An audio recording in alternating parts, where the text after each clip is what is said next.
Americana Outdoors is brought to you by Garmin and the power of simple. Cabela's, the world's foremost outfitter.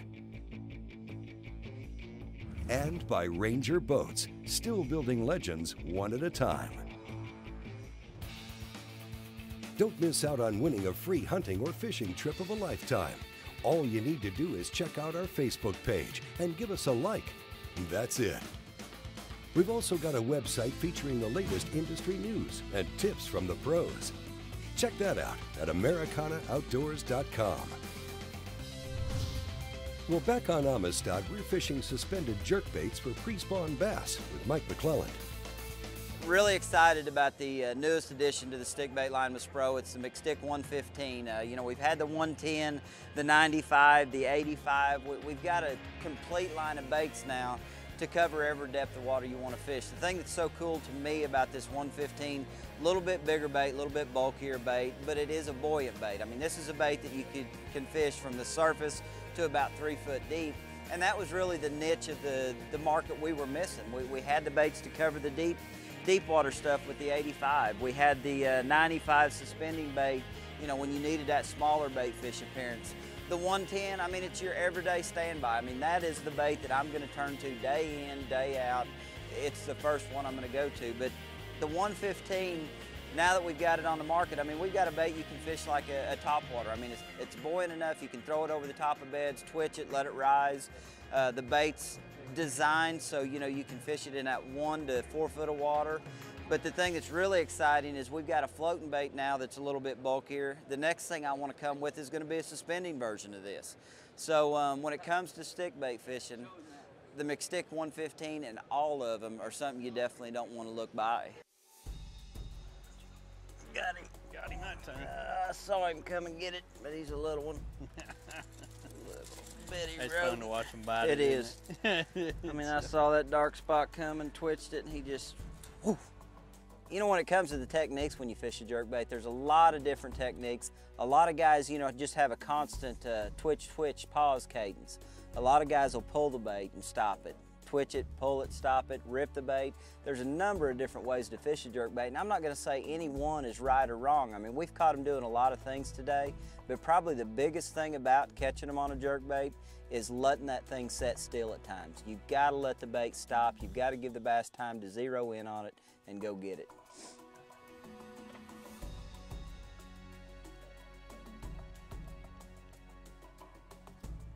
You know, when it comes to jerkbait fishing, probably in my mind, what makes a bass react to a jerkbait is the fact that you hang it in its face. You know, we've talked about the fact that I want that bait to suspend dead in the water column. If anything, I want it to maybe sink just a little bit.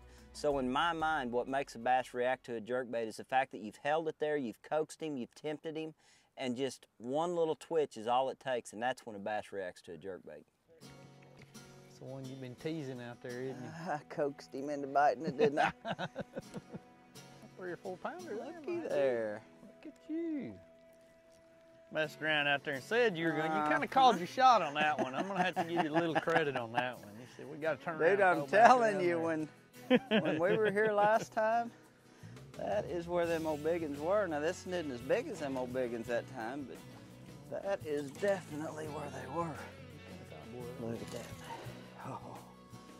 Now, that still isn't a giant, but I mean, you catch 4 of them and one about that long to go with it, you got you something. You got you something. Oh, wasn't that pretty? That's a pretty fish. Do you reckon that the bites are easier to get because we're out here a little deeper and a little less spooky? You know, I think that and the fact that we got a little chop on the water. Right out there. You know, right there we were seeing fish and they would come follow the bait, but right here you got just a little chop. That's all it takes. Just enough of a ripple to break the surface of the water up and they'll bite a jerkbait.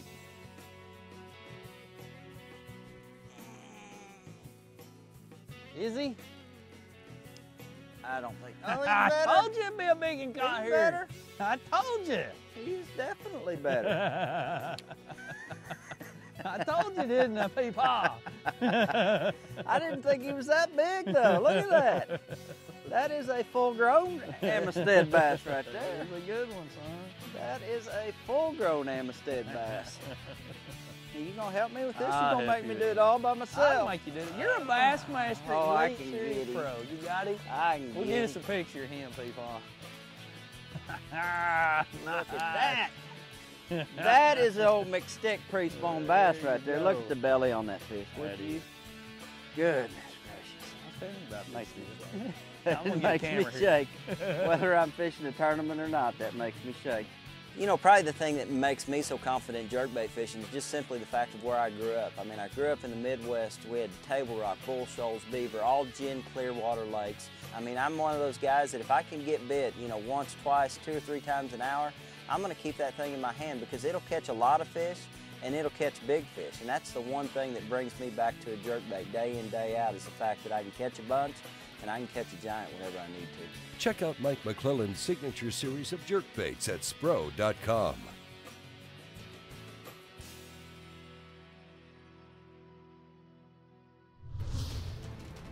Well, coming up, we'll check in on the TBF High School Fishing World Finals from Russellville, Arkansas. Now, how many different models make up the 2014 Ranger Boats lineup? Well, for the answer, visit mydreamrig.com.